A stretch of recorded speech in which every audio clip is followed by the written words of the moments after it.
Picture Britain in the 1930s. No smartphones, no streaming, no constant notifications pulling people in different directions.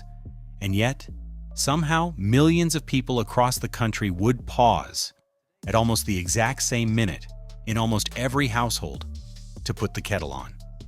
Today we assume this was just British culture, a quirky national habit like queuing politely or apologizing too much.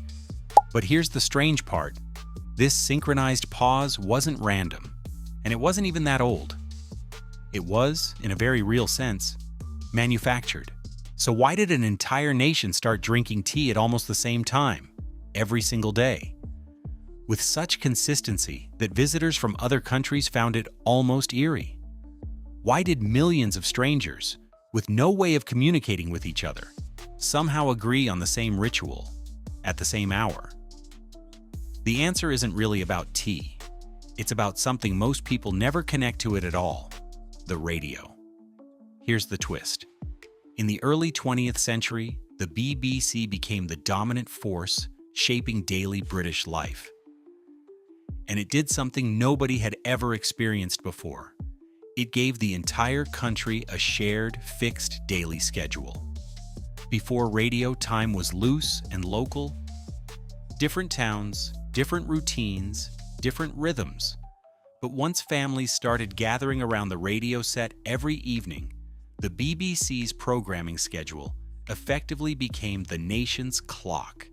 And crucially, the BBC scheduled specific beloved programs in the late afternoon and early evening, exactly the window when tea was traditionally served. So tea time didn't just survive the radio era. It got locked into place by it. Listening to a program became inseparable from the ritual of brewing a pot, pouring a cup, and settling in. The radio gave people a reason to pause at that hour, every day, without fail. And once that habit synchronized across the country, the effects multiplied fast. Because millions of households were doing the same thing at the same time, manufacturers noticed. Tea companies began timing their advertising specifically around those broadcast hours, reinforcing the link between radio time and tea time even further. Because the ritual became so widespread, it started shaping the rhythm of British industry itself. Workplaces and factories began structuring official tea breaks around the same hours the public had already normalized at home. Because tea time was now a shared national experience, it became something Britain exported as part of its identity. Postcards, films, and later television all reinforced this image of tea time as quintessentially British, even though its modern form had been shaped by something as recent as broadcast technology.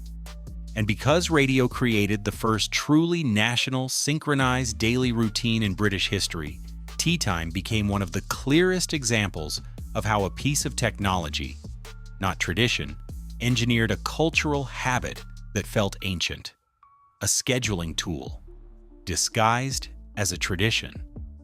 So here's the strange truth.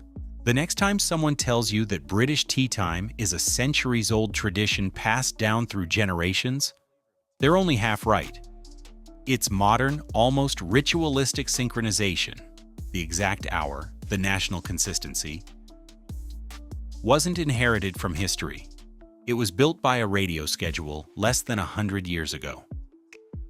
We assume our daily habits come from deep cultural roots, but sometimes they come from something as simple as a broadcast tower deciding what time dinner should wait for the news.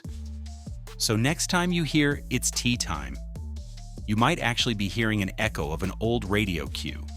If you enjoyed uncovering the hidden forces behind everyday traditions, subscribe.